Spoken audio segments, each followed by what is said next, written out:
జలుబు చేసినప్పుడు ముక్కు నుంచి నీరు కారటం మనకు తెలిసిందే. కానీ సీజన్ మారినప్పుడు కొత్త ప్రాంతాల్లో నీటిని తాగినప్పుడు జలుబు చేయటం, ఆపై ముక్కు నుంచి నీరు కారటం మనకు అనుభవమే. అయితే జలుబు చేయకున్నా, కొత్త ప్రాంతాల్లో నీటిని తాగకున్నా ముక్కు నుంచి తరచుగా నీరు కారుతూ ఉంటే, సీజన్ మార్పులతో నిమిత్తం లేకుండా ముక్కు నుంచి నీరు కారుతూ ఉంటే ఖచ్చితంగా అది సమస్యే. ఇందుకు చాలా వరకు దుమ్ము, ధూళి, పుప్పొడి, ఇతర కాలుష్య కారకాలు కారణంగా ఉంటాయని చెబుతారు డాక్టర్లు. అలర్జిక్ రైనైటిస్గా పిలిచే ఈ సమస్య గురించి ఇప్పుడు తెలుసుకుందాం.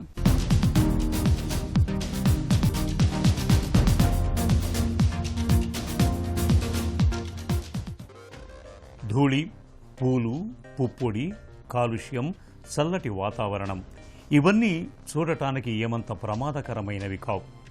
కానీ కొందరి పాలిట ఇవే శత్రువులు. ఇవి తగులుతూనే శరీరంలో తీవ్రమైన అలర్జీ మొదలవుతుంది. ఇవే కాదు, పెంపుడు జంతువుల బొచ్చు, సౌందర్య సాధనాలు, కొన్ని రకాల వాసనలు, రసాయనాలు, పాత పుస్తకాలు, ఇలా అలర్జీ కారకాల జాబితా చాలా పెద్దది. సాధారణంగా ఎవరికీ ఎటువంటి హాని చేయని ఈ సాధారణ పదార్థాలే కొందరి పాలిట మాత్రం తీవ్ర సమస్యలు తెచ్చిపెడతాయి. ముక్కు, కళ్ళు, చెవులు, గొంతు, ఊపిరితిత్తులు, చర్మం ఇలా రకరకాల శరీర భాగాల్లో విలయం సృష్టిస్తూ ఉంటాయి. ముక్కుకు సంబంధించి చాలా ఎక్కువగా కనపడే సమస్య ఈ అలర్జీ. దీన్నే అలర్జిక్ రైనైటిస్ అంటారు. ఇలాంటప్పుడు తరచూ ముక్కు నుంచి నీరు కారటం, తుమ్ములు రావటం జరుగుతూ ఉంటుంది. ఈ బాధలు కొన్ని సీజన్లలో ఎక్కువగా వేధిస్తూ ఉంటాయి. కొందరిలో సీజన్లతో నిమిత్తం లేకుండా ఏడాది పొడవునా ఎలర్జీ లక్షణాలు వేధిస్తూ ఉంటాయి. మనిషికి మనకి ఏదైనా పడన వస్తువు మన ముక్కుకు తగిలినప్పుడు nose as a system, as an organ, it starts reacting to it. That is nothing but allergic rhinitis. So allergic rhinitis అనేటువంటిది ఎప్పుడైతే మన ముక్కుకి మనం తీసుకున్న గాలిలో కావచ్చు, పొగ కావచ్చు, wood and dust, plant dust కావచ్చు, ఆర్ పెట్ డాండర్ అంటే పిల్లులు కావచ్చు, ఇంట్లో ఉన్నటువంటి కుక్కల నుంచి ఏదైతే ఆ జుట్టు ఉంటుందో, they are very highly allergic. So ఎప్పుడైతే there is an allergen to it, పడని వస్తువు పడంగానే nose gets flared up and క్రానిక్గా జరుగుతూ ఉన్నప్పుడు it is called allergic rhinitis. Typical patterns పట్టి సీజనల్ చేంజెస్, వాతావరణం మారినప్పుడు, వింటర్ నుంచి సమ్మర్ ట్రాన్సిషన్ అయినా లేదా రైనీ నుంచి వింటర్ ట్రాన్సిట్ అవుతున్నప్పుడు, ఏదన్నా స్పెసిఫిక్ ప్రోడక్ట్స్ తీసుకున్నప్పుడు లైక్ పర్ఫ్యూమ్స్ కావచ్చు, కొన్ని ధూప్ స్టిక్స్, అగరబత్తి, ఈ క్లాసికల్ ప్యాటర్న్స్ కనుక ఉన్నప్పుడు it is more falls into an allergic category. But at the same time కొన్ని టెల్టేల్ సైన్స్ ఉంటాయి like red flags, underlying allergic bronchitis ఉండొచ్చు, అంటే ఆస్తమా ఉన్న, స్కిన్ ర్యాషెస్, ఎటోపిక్ డెర్మటైటిస్. ఇవి ఉన్నప్పుడు ఏంటంటే we look at it more as a holistic spectrum of events. అప్పుడు we call it as allergic rhinitis.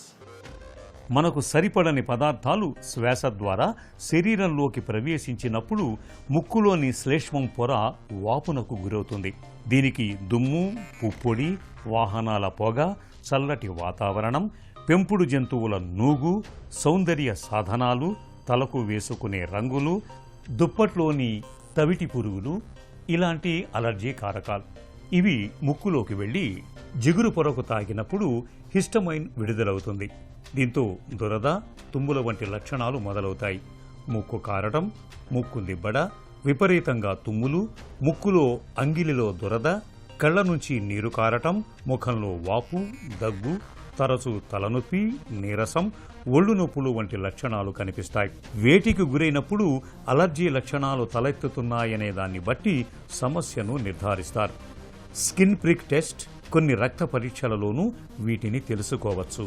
కొందరికి నాజల్ ఎండోస్కోపీ కూడా అవసరం పడుతుంది. ఎలర్జీ ఉన్నట్టయితే ఇందులో జిగురు పొర పాలిపోయి ఉబ్బినట్టుగా కనిపిస్తుంది.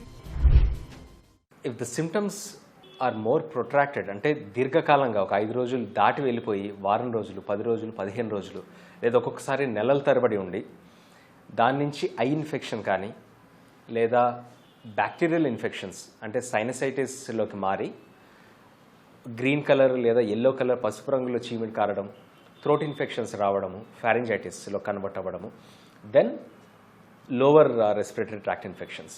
నిమోనియా ఇవన్నీ వచ్చినప్పుడు ఏంటంటే then it is very important that మీకున్నటువంటి అలర్జిక్ రైనైటిస్ అలర్జిక్గా స్టార్ట్ అయినప్పటికీ కూడా లిమిటెడ్ పీరియడ్లో రికవర్ అవ్వకపోగా ప్రొట్రాక్ట్ అయినప్పుడు అంటే దీర్ఘకాలంగా అది సాగుతున్నప్పుడు సెకండరీ ఇన్ఫెక్షన్స్ కూడా వచ్చేదానికి ఛాన్స్ ఉంటుంది.